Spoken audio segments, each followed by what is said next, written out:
বিক্রমপুর গ্রামের এক প্রান্তে ছিল একটি ছোট্ট কুঁড়েঘর। চারপাশে সবুজ গাছপালা, আরও ছিল আম গাছের ছায়া। সেই নিস্তব্ধ শান্ত পরিবেশেই বাস করতেন গিরিলাল ও তার স্ত্রী সুমিত্রা। সংসার ছোট হলেও ভালোবাসায় ভরা ছিল তাদের ঘর। আর সেই ঘরের সবচেয়ে বড় সম্পদ ছিল তাদের একমাত্র মেয়ে মাধুরী। মাধুরী ছিল অপূর্ব সুন্দরী।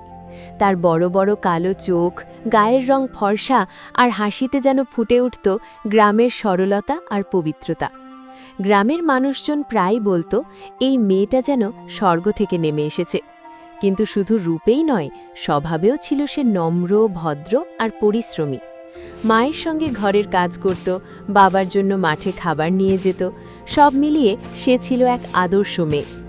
একদিন বিকেলের সময় সুমিত্রা রান্নাঘরে বসে ভাত রাঁধছিলেন। তখন তিনি একটু চিন্তিত মুখে বললেন, শুনছ, আমাদের মেয়ের তো এখন বিয়ের বয়স হয়ে গেছে। এভাবে আর দেরি করা ঠিক হবে না।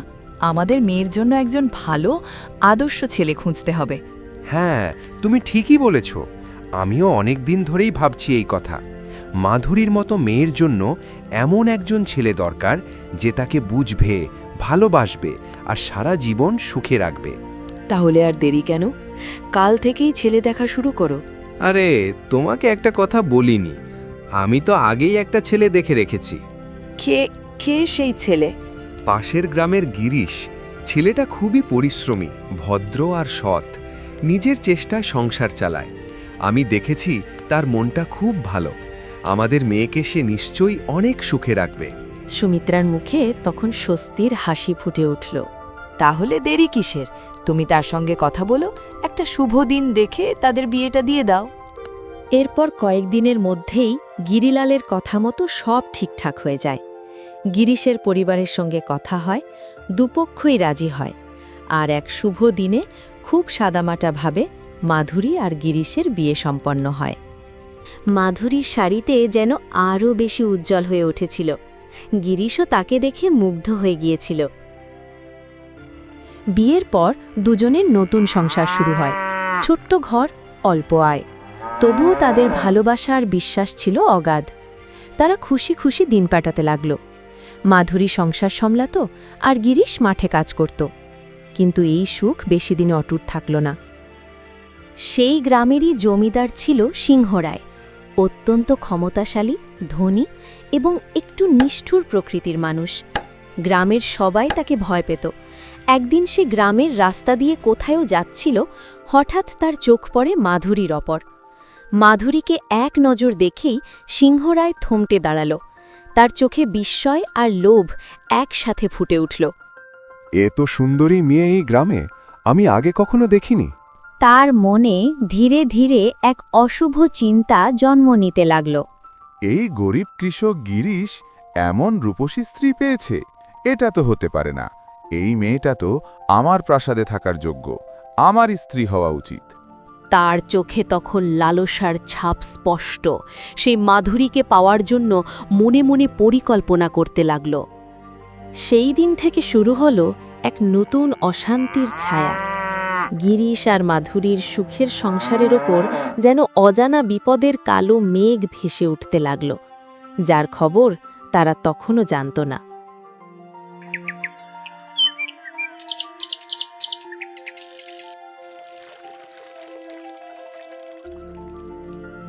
একদিন গিরিশ আর মাধুরী বাড়ি ফিরছিল। ঠিক সেই সময় রাস্তার পাশে দাঁড়িয়ে থাকা জমিদার সিংহরায় তাদের দেখে ঠোঁটে এক অদ্ভুত হাসি নিয়ে বলে উঠল, আরে গিরিশ, এত সকাল সকাল তোমার এই সুন্দরী বউকে নিয়ে কোথায় যাচ্ছ? আর বলো তো দেখি, তুমি এমন কি করে এইরকম অপূর্ব সুন্দরী বউ পেলে? তোমার মতো গরিব ছেলের ভাগ্যে এত রূপসী মেয়ে, এটা তো ভাবতেই অবাক লাগে। তোমার কাছে এমন কি আছে যে এমন মেয়েও তোমার ঘরে এসেছে? না না জমিদারবাবু, আপনি যা ভাবছেন তা নয়। এসব কোনো ধন সম্পদের কথা নয়। এটা শুধু ভগবানের ইচ্ছা। হয়তো ভগবান আগেই ঠিক করে রেখেছিলেন আমার আর মাধুরীর বিয়ে হবে, তাই হয়েছে। এতে অবাক হওয়ার কিছু নেই। ঠিক আছে জমিদারবাবু, আমরা এখন যাই। বাড়িতে অনেক কাজ আছে। এই কথা বলে গিরিশ মাধুরীকে নিয়ে সেখান থেকে চলে গেল। কিন্তু সিংহরায় সেখানেই দাঁড়িয়ে রইল। তার চোখে তখন রাগ আর হিংসার আগুন জ্বলছে। মনে মনে সে বলল, এই গরিব ছেলেটা আমাকে শিক্ষা দিচ্ছে, আর সেই মেয়েটা, তাকে তো আমাকে যে কোনোভাবেই হোক পেতেই হবে। তার দৃষ্টিতে যেন রাগের ঝড় বইতে লাগল, আর সেই ঝড়ের আভাসে যেন অশুভ কিছু ঘটার ইঙ্গিত মিলল।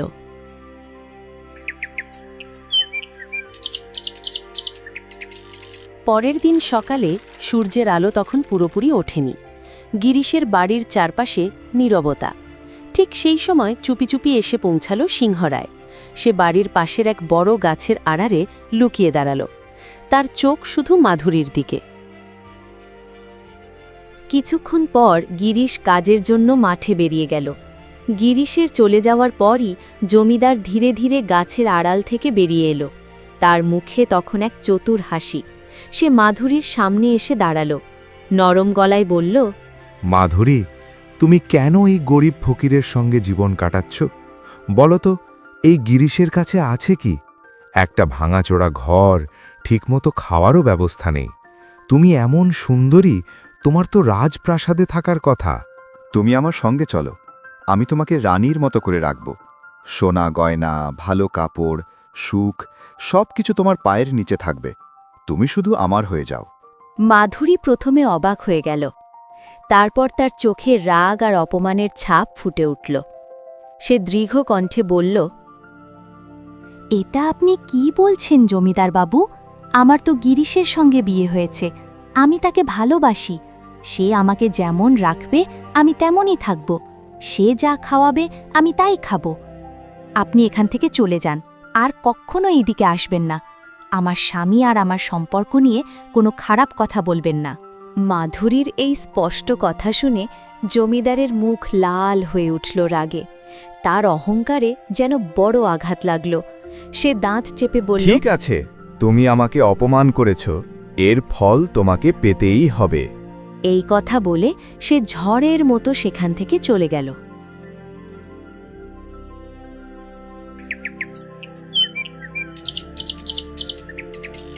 সেই দিন রাতে আকাশে চাঁদ ছিল, কিন্তু জমিদারের মনে ছিল অন্ধকার। সে সরাসরি চলে গেল তার এক আত্মীয়ের কাছে, এক ভয়ঙ্কর তান্ত্রিক, যার নাম ছিল তান্ত্রিক মির্গির। আরে জমিদার সিংহরায়, আমার এখানে হঠাৎ আজ কি মনে করে? প্রণাম জেঠুমশাই, আমাকে তোমার একটা কাজ করে দিতে হবে। কাজ? কেমন কাজ জমিদার বাবু? তোমার মতো মানুষের তো সবই আছে। জমিদার একটু কাছে এসে নিচু গলায় সব কথা খুলে বলল। মাধুরীর কথা, তার সৌন্দর্য, তাকে পাবার লালসা, আর গিরিশকে সরিয়ে দেওয়ার ইচ্ছা। সব শুনে তান্ত্রিক কিছুক্ষণ চুপ করে রইল। তারপর ধীরে ধীরে বলল, ব্যাপারটা গুরুতর, কিন্তু অসম্ভব নয়। সে চোখ বন্ধ করে মন্ত্র পড়তে শুরু করল। চারপাশে যেন বাতাস ভারী হয়ে উঠল। আগুনের শিখা হঠাৎ জোরে দপদপ করে জ্বলে উঠল। মন্ত্র পড়তে পড়তে হঠাৎ তার সামনে এক হাঁড়ি মিষ্টি আবির্ভূত হল। তান্ত্রিক সেই হাঁড়ি নিয়ে বলল, এই নাও জমিদার সিংহরায়, এক হাঁড়ি মিষ্টি। মিষ্টি? এই মিষ্টি নিয়ে আমি কি করব?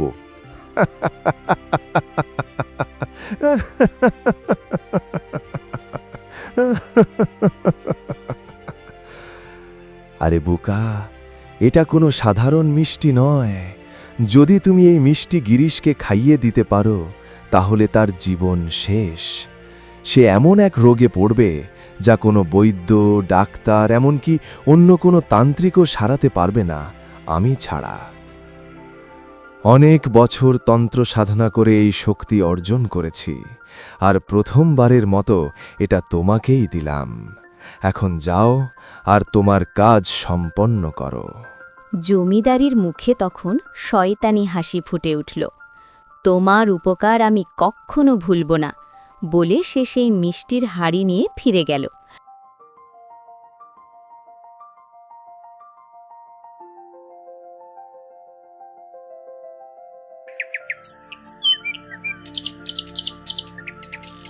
আর পরের দিন বিকেলে জমিদার তার একজন কর্মচারীকে ডেকে বলল, এই কি আছিস? যা গিরিশকে এখানে ডেকে নিয়ে আয়, বল জমিদার তাকে ডেকেছে।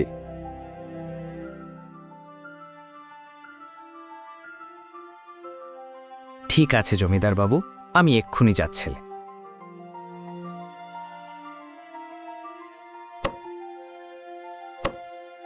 কিছুক্ষণ পর কর্মচারী গিরিশের কাছে যায় আর গিয়ে বলল, এই যে গিরিশ, তুমি আমার সঙ্গে চলো, জমিদার তোমাকে ডেকেছে। জমিদার আমাকে ডেকেছে, কিন্তু কেন? কেন সেটা তো আমিও জানি না, সঙ্গে চলো, তাহলেই বুঝতে পারবে। ঠিক আছে, চলো। তারপর তারা জমিদারের বাড়ির দিকে রওনা দিল। জমিদারের দালানে পৌঁছতেই জমিদার মিষ্টি হাসি দিয়ে বলল, আরে গিরিশ, এসো এসো, আমি তো তোমার জন্যই অপেক্ষা করছিলাম। আমার জন্য? কিন্তু কেন? আরে তুমি বিয়ে করলে অথচ আমাদের মিষ্টি খাওয়ালে না, তাই ভাবলাম তুমি যেহেতু খাওয়ালে না, আমি তোমাকে মিষ্টি খাওয়াই। এই নাও, খাও মিষ্টি। এতগুলো মিষ্টি সব আমি খাবো? জমিদারের চোখে তখন অদ্ভুত দৃষ্টি। হ্যাঁ, তুমি খাবে বলেই তো এনেছি। খাও খাও মিষ্টিগুলো, না খেলে কিন্তু তোমাকে এখান থেকে যেতে দেব না। তার গলায় যেন লুকিয়েছিল হুমকি। গিরিশ আর কিছু না বলে মিষ্টিগুলো খেতে শুরু করল।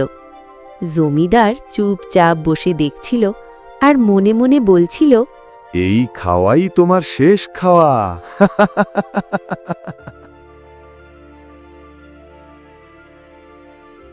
এরপর সব মিষ্টি খেয়ে গিরিশ বাড়ি ফিরে এলো।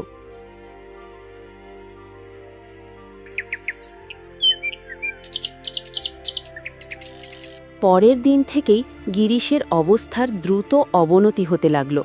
যে মানুষটা প্রতিদিন ভোরে মাঠে যেত, সে এখন বিছানা ছেড়ে উঠতেই পারছে না। তার হাত পা যেন অসাড় হয়ে গেছে, চোখে এক অদ্ভুত শূন্যতা। মাধুরীর সর্বশক্তি দিয়ে চেষ্টা করতে লাগল, কখনো বৈদ্য, কখনো ডাক্তার, কখনো সাধু সন্ন্যাসী, কিন্তু কেউই গিরিশকে সুস্থ করতে পারল না। দিনের পর দিন কেটে যেতে লাগল, আর মাধুরীর চোখের সামনে তার স্বামী ধীরে ধীরে মৃত্যুর দিকে এগিয়ে যেতে লাগল। আর এইভাবেই একদিন বিকেলে মাধুরী ওষুধ নিয়ে বাড়ি ফিরছিল। তার চোখে ক্লান্তি, মুখে চিন্তার ছাপ। ঠিক তখনই রাস্তায় তার সামনে এসে দাঁড়াল জমিদার সিংহ রায়। সে ঠোঁটে কুটিল হাসি এনে বলল, মাধুরী, আর কত চিকিৎসা করবে তোমার ওই অসুস্থ স্বামীকে? এভাবে চিকিৎসা করতে করতে তোমার সব টাকা শেষ হয়ে যাবে। তারপর কি করবে তুমি? কোথায় যাবে? এখনো সময় আছে, তুমি আমাকে বিয়ে করে নাও, আমি তোমাকে সব সুখ দেব। মাধুরীর চোখে তখন আগুন জ্বলে উঠল। সে রাগে কাঁপতে কাঁপতে বলল, শয়তান, আমি তোমার মেয়ের বয়সী, তুমি এমন কথা বলতে পারলে কিভাবে? তোমাকে দেখে আমার ঘৃণা লাগে, তোমার মুখে থুতু ফেলতে ইচ্ছে করছে। তোমার মুখ যেমন নোংরা, তোমার মনও তেমন নোংরা। আজকের পর যদি তুমি আমার সামনে আসো, তাহলে আমার থেকে খারাপ আর কেউ হবে না। এই কথা বলে মাধুরী ঝড়ের মতো সেখান থেকে চলে গেল। জমিদার দাঁড়িয়ে রইল, তার চোখে তখন জ্বলছে প্রতিশোধের আগুন। এর কিছুদিন পর অবশেষে সেই অশুভ দিন এলো।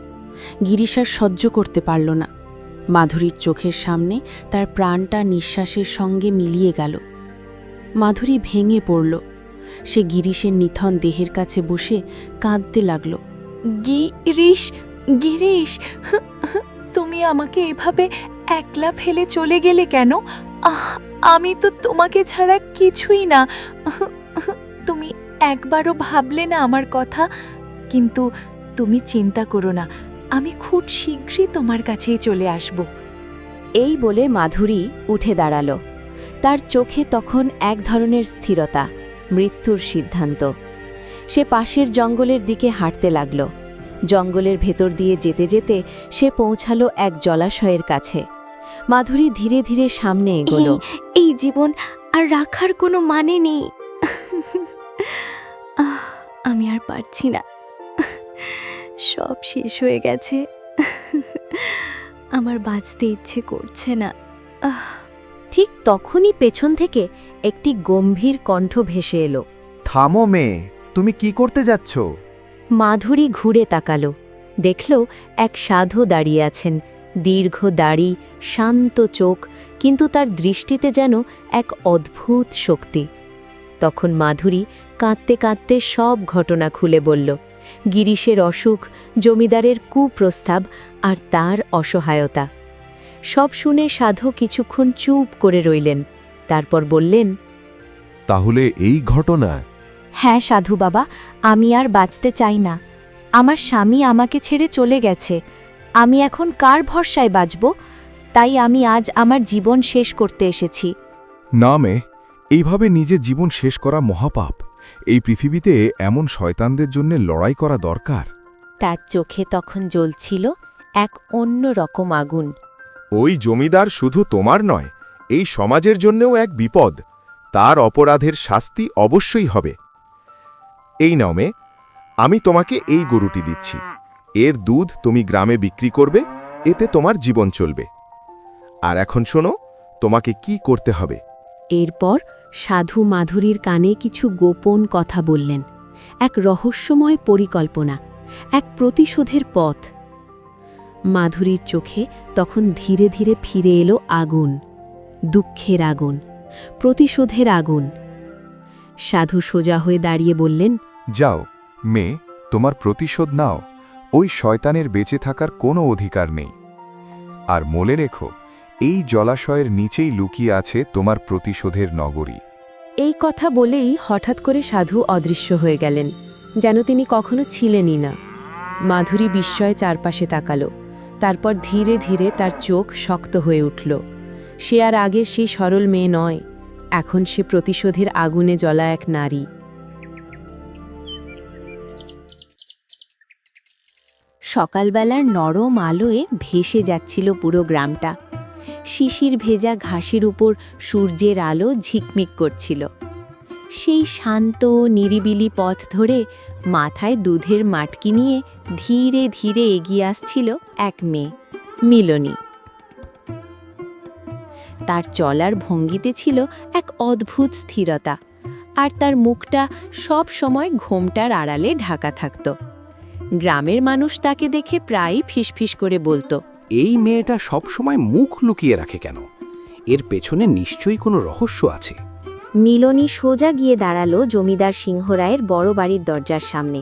সে নরম গলায় ডাকল, শুনুন জমিদার বাবু, দুধ নিয়ে এসেছি, দুধ নিয়ে যান। কিছুক্ষণ পর ভারী দরজাটা খুলে গেল। ভেতর থেকে বেরিয়ে এলো এক সুন্দরী মেয়ে, জমিদারের মেয়ে গায়ত্রী।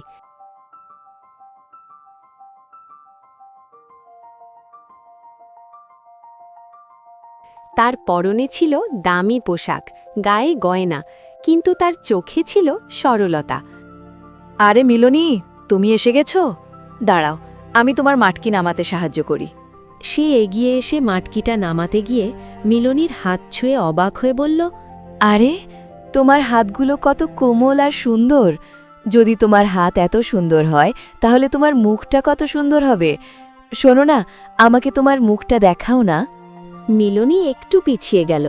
তার গলায় ছিল লাজুক কিন্তু দৃঢ় সুর। না, আমি আমার মুখ কাউকে দেখাই না, মাফ করবেন। কেন? তুমি তোমার মুখ কেন দেখাতে পারো না? আমি তো শুধু দেখতে চাই।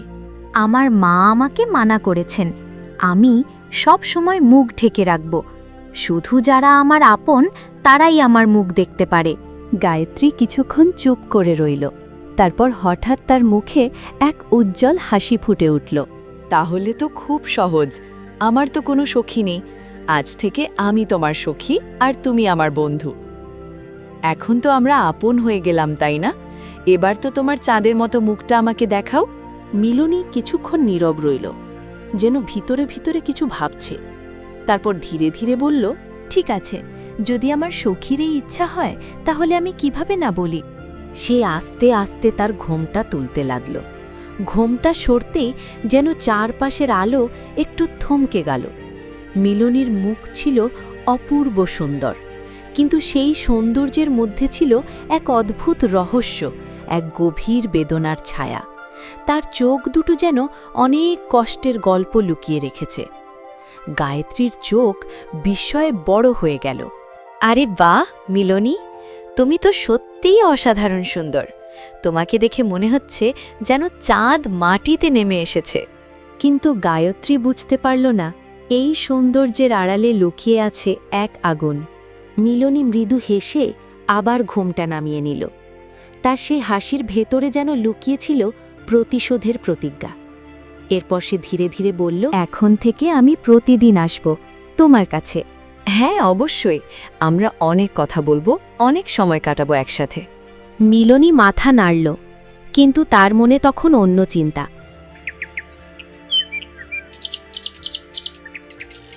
সেই দিন থেকে মিলনী আর গায়ত্রীর বন্ধুত্ব খুব গভীর হয়ে যায়। তারা একসাথে ঘুরত, একসাথে খেলত, কখনো বা জঙ্গলের ধারে বসে ঘন্টার পর ঘন্টা গল্প করত। সময় ধীরে ধীরে কেটে যায়, কিন্তু একদিন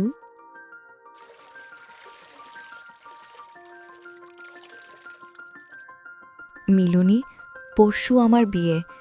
আমি এই গ্রাম, এই রাজপ্রাসাদ, এই সব চেনা জায়গা আর সবচেয়ে বেশি তোমার থেকে অনেক দূরে চলে যাব। তুমি জানো, তোমাকে ছেড়ে যেতে আমার ভীষণ কষ্ট হবে। তোমাকে আমার খুব খুব মনে পড়বে প্রতিটা মুহূর্তে। গায়ত্রী, আমারও তোমাকে খুব মনে পড়বে। তুমি শ্বশুরবাড়ি গিয়ে নতুন জীবনে ব্যস্ত হয়ে যাবে, কিন্তু আমাকে যেন ভুলে যেও না। আমি আবার একা হয়ে যাব, একদম একা। তোমাকে ছাড়া আমার এই গ্রামটা ফাঁকা ফাঁকা লাগবে। আরে পাগলি, বোনেরা কি কখনো একে অপরকে ভুলে যায় নাকি? তুমি তো শুধু আমার সখী নাও, তুমি আমার নিজের মানুষের মতো। চলো না, আজ শেষবার আমরা দুজন জলাশয় গিয়ে স্নান করি। আজ আমার খুব ইচ্ছে করছে তোমার সাথে কিছু সুন্দর মুহূর্ত কাটাতে। না গায়ত্রী, আমার ভয় লাগছে। যদি বাবা দেখে ফেলেন তাহলে খুব বকবেন। আর তুমি তো জানো আমি সাঁতারও ভালো করে জানি না। যদি আমি ডুবে যাই তাহলে কি হবে? আরে পাগলি, আমি তো আছি তোমার সঙ্গে। আমি থাকতে তোমার কিচ্ছুই হবে না। আমি তোমাকে একটুও কষ্ট পেতে দেব না। আর তাছাড়া পরশুই তো আমি চলে যাচ্ছি। আমার এই শেষ ইচ্ছেটাও কি তুমি পূরণ করবে না? গায়ত্রী মিলনীকে যাওয়ার জন্য জোর করতে থাকে, অনেক বুঝিয়ে বলে। আর শেষ পর্যন্ত মিলনী রাজি হয়ে যায়, আর তারা দুজনে একসাথে ধীরে ধীরে জলাশয়ের দিকে যেতে থাকে।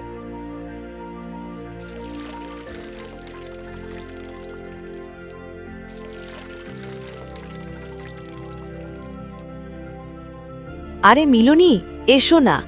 দেখো এখানে কত সুন্দর লাগছে, ঠান্ডা পানি, কত শান্ত পরিবেশ।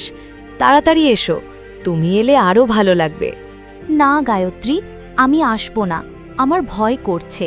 তুমিও বাইরে চলে এসো, অনেক দেরি হয়ে যাচ্ছে। যদি কেউ দেখে ফেলে তাহলে বিপদ হবে। তুমি যদি পানিতে না আসো তাহলে আমিও বাইরে আসব না। আমি একা একা মজা করতে চাই না। তুমি না এলে আমার ভালো লাগবে না একটুও।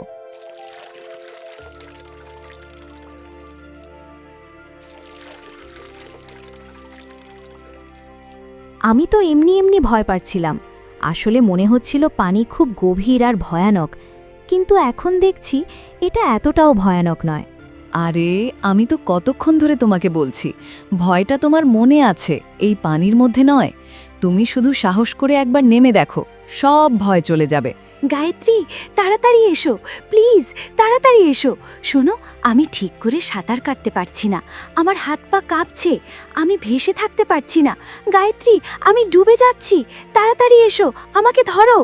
হঠাৎ মিলনী পানিতে ডুবতে শুরু করে, আর গায়ত্রী ভয় পেয়ে যায়।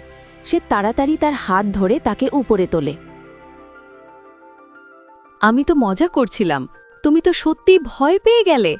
এতটা ভয় পাওয়ার কি আছে বলো তো? তুমি পাগল নাকি মিলনী? আমি তো ভেবেছিলাম সত্যি তোমাকে হারিয়ে ফেলবো। আমার বুকটা যেন থেমে গিয়েছিল ভয়। এমন মজার কখনো করো না, আমি একদম সহ্য করতে পারি না এইসব। গায়ত্রী রাগ করে বাইরে গিয়ে বসে পড়ে। আরে গায়ত্রী, রাগ করো না, আমি তো শুধু একটু মজা করছিলাম। তোমাকে ভয় দেখানোর কোনো ইচ্ছে ছিল না। প্লিজ আমার উপর রাগ করে থেকো না। হঠাৎ মিলনীর পা পিছলে যায় এবং সে পানিতে ডুবে যেতে থাকে। গায়ত্রী, বাঁচাও। গায়ত্রী, প্লিজ বাঁচাও আমাকে।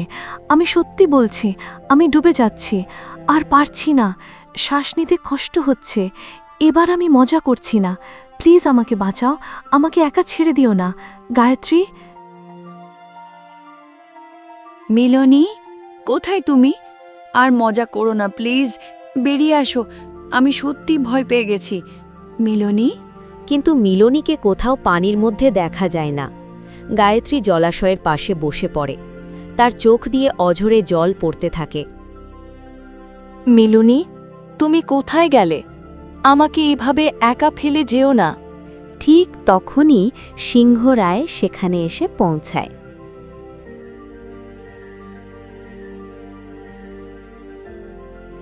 আরে মেয়ে, তুমি এখানে কি করছো? আমরা সকাল থেকে পুরো গ্রামে তোমাকে খুঁজছি, কিন্তু কোথাও তোমাকে পাইনি। আর তুমি এই জঙ্গলে একা বসে আছো কেন? এটা ঠিক নয়। এই জঙ্গলে একা থাকলে বিপদ হতে পারে, শুনেছ কি? বাবা, আমি এখানে মিলনীর সঙ্গে এসেছিলাম। আমরা জলাশয়ের ধারের সময় কাটাচ্ছিলাম, কিন্তু এখন সে কোথাও দেখা যাচ্ছে না। আমি সত্যিই জানি না সে পানিতে স্নান করতে করতে কোথায় হারিয়ে গেল। আমি চেষ্টা করেছি তাকে খুঁজে বের করতে, কিন্তু কোনোভাবে পাওয়া যাচ্ছে না। কি, তার মানে সে পানিতে নেই? ও মেয়ে, এটা খুব বিপজ্জনক। চলো এখান থেকে তাড়াতাড়ি বাড়ি যাই। যদি কেউ আমাদের এখানে দেখে ফেলে তাহলে পুরো গ্রাম জুড়ে গুঞ্জন ছড়িয়ে যাবে এবং আমাদের সম্মানও ঝুঁকিতে পড়বে। চলো দেরি না করে এখনই বাড়ি যাই। বাবা, এটা আপনি কি বলছেন? আমার বন্ধুকে খুঁজে বের করার বদলে আপনি সরাসরি বাড়ি যাওয়ার কথা বলছেন? দেখুন, যদি তার কিছু হয়ে যায় তাহলে তার বাবা মা চিন্তা করবেন। আমরা যদি একটু সাহায্য নিই, কেউ আমাদের সঙ্গে আসে, তাহলে মিলনীর জন্য সাহায্য পাওয়া সম্ভব হবে। তাকে খুঁজে বের করা আমাদের কর্তব্য। তুমি কি পাগল হয়ে গেছো? কেন বিপদে নিজেকে ফেলতে চাও? চুপচাপ এখান থেকে চলো। তুমি জানো পরশু তোমার বিয়ে। আমি কোনো ঝামেলা চাই না। এই জলাশয়ে একা থাকলে বিপদ হতে পারে, তুমি কি বোঝো না? তাই আমি বলছি এখনই বাড়ি চলো। এরপর জমিদার গায়ত্রীকে নিয়ে বাড়ির দিকে আসতে থাকে।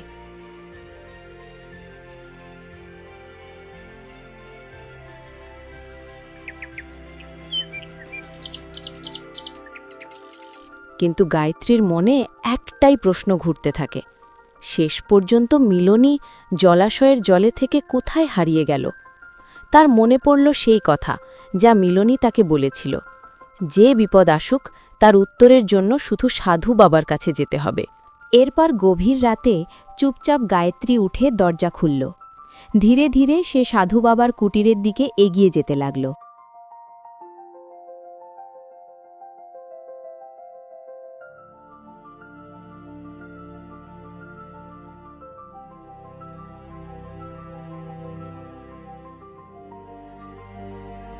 তার পায়ের ক্ষীণ আওয়াজ নিস্তব্ধ জঙ্গলের ভেতর মিলিয়ে যাচ্ছিল, আর তার মনে ভয় আর অশান্তি মিলে এক অদ্ভুত ছায়া ফেলছিল।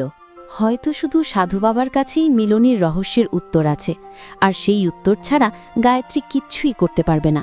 এভাবে গায়ত্রী অদৃশ্য জঙ্গলের পথ ধরে সাধু বাবার দিকে এগোতে লাগল। তার চোখে দৃঢ় সংকল্প আর ভয় দুটো একসঙ্গে মিশে যেন এক অদ্ভুত আলো তৈরি করেছিল। এই মেয়ে, তুমি এখানে কি করছো? তাও আবার এত রাতে? এই সময় এখানে আসা একদমই ঠিক নয়। তুমি কি ভাবছো কেউ দেখবে না? যদি কেউ দেখে ফেলে তাহলে কি হবে ভেবেছ? তোমার পরিবারের সুনামও এতে ক্ষতিগ্রস্ত হতে পারে। তাই বলছি এখনই বাড়ি ফিরে যাও। কাল তোমার বিয়ে, এই সময় বাইরে থাকাটা একেবারেই উচিত নয়। সাধু বাবা, আমি বড় বিপদে পড়েছি। আপনি কি আমাকে সাহায্য করতে পারেন? আমার খুব সাহায্যের দরকার। আমি আপনার কাছে হাত জোড় করছি, আপনার পায়ে পড়ছি। আমাকে সাহায্য করুন প্লিজ। আমি একা কিছুই করতে পারছি না। আমার জীবন, আমার বন্ধুত্ব সবই এখন ঝুঁকিতে। এরপর সে সাধু বাবার কাছে গিয়ে তার দুঃখ, ভয় এবং মিলনীর হারিয়ে যাওয়ার ঘটনার বিস্তারিত জানায়। সাধু বাবা তার বিদ্যার মাধ্যমে মিলনীর অবস্থান জানার চেষ্টা করেন। তার চোখে তখন এক অদ্ভুত দৃষ্টি ফুটে ওঠে, যেন তা আকাশের দিকে ছড়িয়ে পড়ছে। মেয়ে, এই রহস্য পানির ভেতরেই লুকিয়ে আছে। তোমাকে নিজে সেখানে গিয়ে খুঁজে বের করতে হবে। আমার দিব্য দৃষ্টি পানি ও গভীরে পৌঁছতে পারছে না। তুমি একা কিন্তু সাহসী। তুমি সেই রহস্যের মুখোমুখি হও। কিন্তু আমি কিভাবে পানির ভেতরে যাব? সেখানে কি আছে? কোথায় মিলনীকে খুঁজব? মেয়ে, তুমি সাহস রাখো। তুমি পানির ভেতরে ঢুকে একটি অদ্ভুত গুহা দেখতে পাবে। সেই গুহার ভেতরে ঢুকে পড়লেই তুমি সব উত্তর খুঁজে পাবে। তোমাকে পথটা নিজের চোখে, নিজের শক্তিতে খুঁজে পেতে হবে। ধন্যবাদ সাধু বাবা, আমি চেষ্টা করব। আপনার আশীর্বাদ আমার সঙ্গে থাকবে। এরপর গায়ত্রী সাধু বাবার আশীর্বাদ নিয়ে রাতের অন্ধকারে একা জলাশয়ের দিকে এগিয়ে যায়। তার হৃদয় যেন উত্তেজনা আর ভয়ের এক অদ্ভুত মিশ্রণ নিয়ে কাঁপছে। জলাশয়ের জল ঢেউ খেলাচ্ছে, কিন্তু তার মন শক্ত, তার চোখে ডিটারমিনেশন। জলাশয়ের ধারে এসে গায়ত্রী সাহস করে পানিতে ঝাঁপ দেয়। সাঁতার কাটতে কাটতে সে অনেক গভীরে পৌঁছে যায়।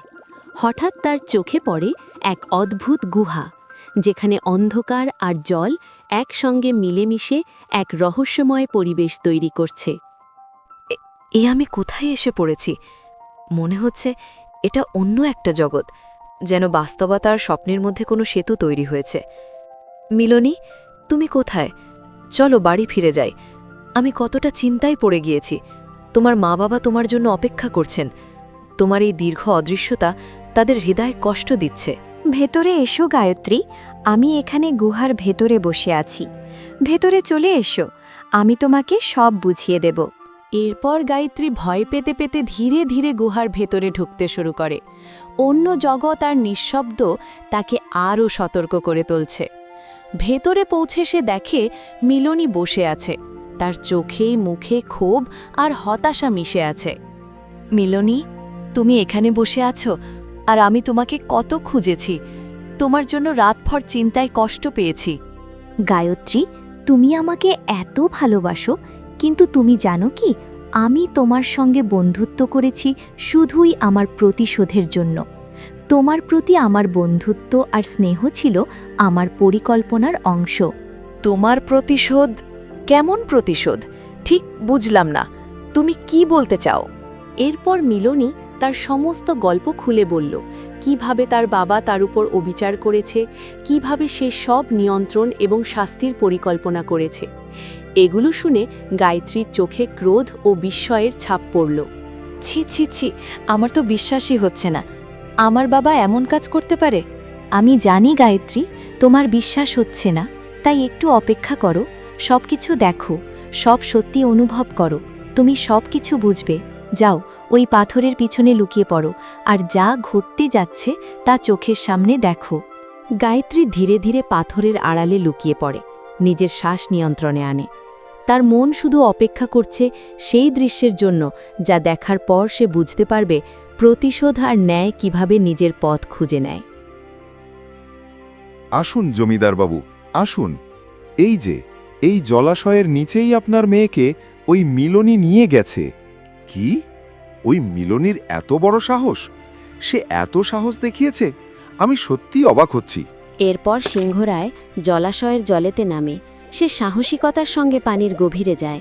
তার চোখে ভয় আর উদ্বেগ একসঙ্গে মিশে গেল। নিচে পৌঁছে সে দেখল মিলনী ভীষণ দৃঢ়তার সঙ্গে বসে আছে, যেন জল আর অন্ধকার তার কাছে কোনো বাধা নয়। মিলনীকে দেখে জমিদার অবাক হয়ে বলল, আরে মাধুরী, তুমি এখানে? তাহলে মিলনী কোথায় আর আমার মেয়ে গায়ত্রী কোথায়? তুমি এখনো বুঝছো না, আমি আসলে মাধুরী। আজ আমাকে আমার প্রতিশোধ নিতে হবে।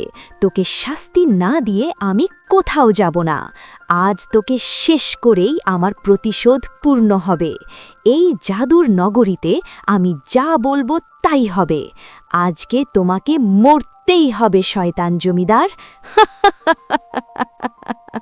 জমিদার ভয়ে মিলনীর পায়ে পড়ে এবং কাঁপা কণ্ঠে কাঁপন নিয়ে বলল, আমাকে মাফ করে দাও মাধুরী, আমার ভুল হয়েছে, কিন্তু আজ আমার মেয়ের বিয়ে, তার বরযাত্রা আসতে চলেছে, আমাদের যেতে দাও। আমি ভালো মানুষ হতে পারিনি, কিন্তু আমি চাই অন্তত একটি ভালো বাবা হতে। আমার মেয়ের সুখ এখন তোমার হাতে, আমাকে ক্ষমা করো। সিংহরায় মিলনীর পায়ে পড়ে আর হাউ মাউ করে কাঁদতে থাকে, চোখে অশ্রু আর হৃদয় লজ্জা। এটা দেখে মিলনীর মন নরম হয়ে যায়। সে ধীরে ধীরে বলল, ঠিক আছে, আমি তোমাকে মাপ করছি। তোমার মেয়ে সত্যিই ভালো, তার ভালোবাসার কাছে আমার রাগ শেষ। যাও, তার বিয়ে ধুমধাম করে দাও, আমি আর রাগ রাখছি না। কিন্তু জমিদার থামার পাত্র ছিল না। সে পাথর তুলে বলল, কেন? তুমি আমাকে কি ভাবছো? তুমি একটা সাধারণ মেয়ে আর তুমি আমাকে মাফ করবে? তুমি আমার মেয়ের সঙ্গে বন্ধুত্ব করার সাহস দেখিয়েছ। আজ আমি তোমাকে এমন অবস্থায় ফেলব যাতে তুমি মাফ করার যোগ্যই থাকবে না। এরপর জমিদার সিংহরায় পাথর নিয়ে মিলনীর দিকে ছুটতে থাকে, চোখে অশান্তি আর রাগের আগুন। ঠিক সেই মুহূর্তে গায়ত্রী পিছন থেকে একটি বিশাল পাথর তুলে জমিদারের মাথায় মারে। পাথর আঘাতে জমিদার সিংহরায় সঙ্গে সঙ্গে নিচে লুটিয়ে পড়ে এবং মারা যায়। এটা তুমি কি করলে গায়ত্রী? তোমার এসবের মধ্যে পড়া উচিত ছিল না। এভাবে নিজের জীবন বিপদে ফেলতে হয় না। মিলনী, তুমি আমাকে বোন বলেছিলে, তাই তোমাকে রক্ষা করা আমার দায়িত্ব। আর আমার বাবা তোমার সঙ্গে যা করছে তার জন্য আমি লজ্জিত। তাকে বাবা বলতেও আমার লজ্জা হচ্ছে। গায়ত্রী, আমার হয়ে তুমি আমার প্রতিশোধ পূরণ করে দিলে। তোমার জন্য আমি চিরকৃতজ্ঞ। আমি তোমাকে ধন্যবাদ জানাই। কিন্তু এখন আমাকে যেতে হবে গায়ত্রী। আমার স্বামীর কাছে আমার যাওয়া জরুরি। না মিলনী, আজ আমার বিয়ে, এই জীবনের সবচেয়ে গুরুত্বপূর্ণ দিন। আর আমরা সব সময় একসাথে থাকব। তোমাকে ছাড়া আমি কিভাবে থাকব? গায়ত্রী, আমি আমার স্বামীকে ছাড়া থাকতে পারি না, কিন্তু আমি প্রার্থনা করব ভগবানের কাছে যেন ভবিষ্যতে তোমার মেয়ে হয়ে জন্ম নিই। তোমার সাহস, তোমার ভালোবাসা সবই চিরকাল আমার মনে থাকবে। এত বলেই মিলনীর চোখ ধীরে ধীরে বন্ধ হয়ে গেল, আর তার শরীরের উপস্থিতি সেই স্থান থেকে ধীরে ধীরে উধাও হয়ে গেল। এরপর গায়ত্রী আবার নিজের বাড়িতে ফিরে আসে এবং সমস্ত ঘটনাগুলো পরিবারের সঙ্গে ভাগ করে নেয়। সবাই তখন জমিদারের বিরুদ্ধে অভিশাপ এবং ঘৃণার সূচনা করে। ছি ছি ছি, তোমার বাবা এমন মানুষ ছিলেন, তাকে তো আমার স্বামী স্বীকার করতে ঘেন্না হচ্ছে। এ কেমন মানুষ? শয়তান রূপী মানুষ। তুমি যা করেছ গায়ত্রী, সঠিক করেছ। তোমার জায়গায় থাকলে আমি ঠিক এটাই করতাম। সবাই সম্মত হয় এবং ধীরে ধীরে বলল, হ্যাঁ হ্যাঁ, গায়ত্রী যা করেছে সঠিক করেছে, সত্যিই সঠিক করেছে। এরপর সময় কেটে যায়। কয়েক বছর পর গায়ত্রী একটি সুন্দর কন্যা সন্তানের জন্ম দেয়। সে যেন মিলনীর মতোই সুন্দর ও সাহসী। গায়ত্রী তার মেয়ের নাম রাখে গায়ত্রী মিলনী। সময়ের স্রোতে অনেক কিছু বদলে গেলেও সত্যিকারের বন্ধুত্ব, সাহস আর ন্যায়ের সেই গল্প কখনো মুছে যায় না, বরং তা নতুন প্রজন্মের হৃদয়ে জ্বালিয়ে রাখে আশার এক চিরন্তন আলো।